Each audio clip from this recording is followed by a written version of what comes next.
Current ఇది short circuit అనిపిస్తుంది. ఇది ఎందుకంటే ఇతని పేరు సాలాది ప్రసాద్ అని చెప్పేసి ఇతను ఇక్కడ గత 2 సంవత్సరాల నుంచి ఇదే ఇంట్లో ఉంటున్నాడు.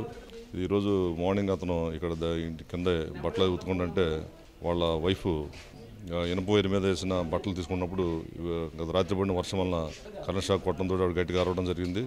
దాంతో ఇతను వెంటనే రక్షించడానికి అతను వచ్చి ఆవిడని పట్టుకున్నాడు.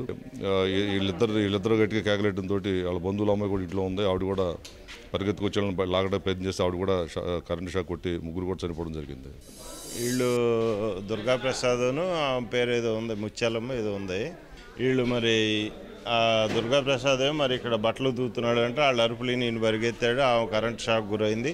ఈలోపు వెళ్ళి ఆమెను పట్టుకున్నట్టున్నాడు. ఆమె పోయాడు. ఆయన పట్టుకుని మళ్ళీ ఇంకొక అమ్మాయి వచ్చింది. ఆమె పట్టు చనిపోయిందండి. అది జరిగింది. ఇక పక్కన ఉన్నటువంటి అపార్ట్మెంట్లో వాళ్ళు చూశారంట. గబగబా అరుపులు వినపడుతున్నాయి ఏంటని వాళ్ళు ఆ గోడ మీదగా చూస్తే ముగ్గురు పడిపోయి ఉండారంట.